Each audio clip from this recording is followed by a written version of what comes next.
রাজ্যের সরকারি কর্মীদের দীর্ঘদিনের দাবি ছিল কেন্দ্রীয় হারে মহার্ঘ ভাতা এবং নতুন বেতন কমিশন কার্যকর করা।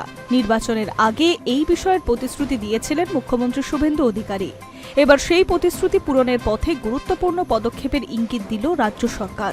ডিএ বৃদ্ধি, বকেয়া ডিএ প্রদান এবং সপ্তম বেতন কমিশন চালুর বিষয়ে একাধিক ঘোষণা করেছেন মুখ্যমন্ত্রী, যা সরকারি কর্মীদের মধ্যে নতুন করে আশার সঞ্চার করেছে। সম্প্রতি এক অনুষ্ঠানে মুখ্যমন্ত্রী শুভেন্দু অধিকারী জানান, রাজ্য সরকার ধাপে ধাপে কেন্দ্র এবং রাজ্যের ডিএ ব্যবধান কমানোর লক্ষ্যে এগোচ্ছে। পাশাপাশি সপ্তম বেতন কমিশন চালুর প্রক্রিয়াও দ্রুত এগিয়ে নিয়ে যাওয়া হচ্ছে। সরকারের লক্ষ্য 2026-27 অর্থবর্ষের মধ্যেই নতুন বেতন কাঠামো কার্যকর করা হয়েছে। মুখ্যমন্ত্রী বলেন, 2008 সালে এপ্রিল থেকে 2015 সালের ডিসেম্বর পর্যন্ত যে বকেয়া ডিএ ছিল তা প্রদান করার কাজ পূর্ববর্তী সরকার শুরু করেছিল। আমরা সেই প্রক্রিয়াকে আরও এগিয়ে নিয়ে গিয়েছি। পাশাপাশি 2015 থেকে 2019 সালের মধ্যে বকেয়া ডিএও পর্যায়ক্রমে মিটিয়ে দেওয়া হবে। তার এই মন্তব্যের পর সরকারি কর্মীদের বকেয়া ডিএ পাওয়ার আশায় আরও জোরদার হয়েছে। এছাড়াও আসন্ন দুর্গাপুজোর আগে সরকারি কর্মীদের জন্য বিশেষ সুবিধার কথাও ঘোষণা করেছেন মুখ্যমন্ত্রী। তিনি জানিয়েছেন, অক্টোবর মাসে অগ্রিম বেতন দেওয়া হবে। একই সঙ্গে বাজেটে ঘোষিত 20% ডিএ বৃদ্ধির সুবিধা সেই সময় থেকেই কার্যকর করা হবে। ফলে অক্টোবর মাসের বেতনেই সরকারি কর্মীরা বর্ধিত মহার্ঘ ভাতার সুবিধা পাবেন।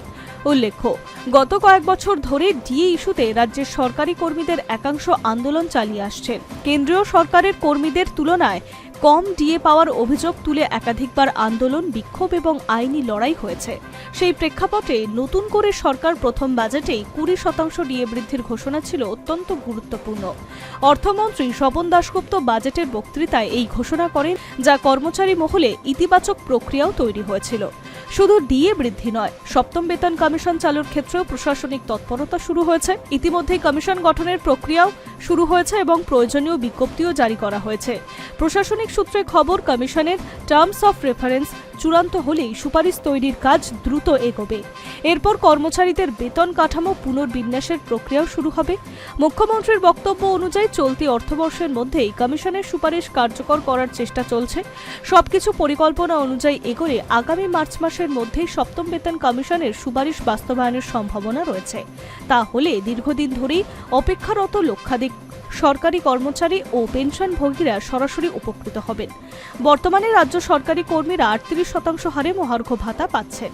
তবে সরকারের দাবি, আগামী দিনেও আরও কয়েক ধাপে ডিএ বৃদ্ধি হলে কেন্দ্রীয় হারের সঙ্গে ব্যবধান কমিয়ে আনা হবে। ফলে ডিএ এবং নতুন বেতন কমিশন এই দুই ক্ষেত্রেই আগামী কয়েক মাস সরকারি কর্মীদের জন্য গুরুত্বপূর্ণ হতে চলেছে বলে মনে করছে প্রশাসনিক মহল। High News network.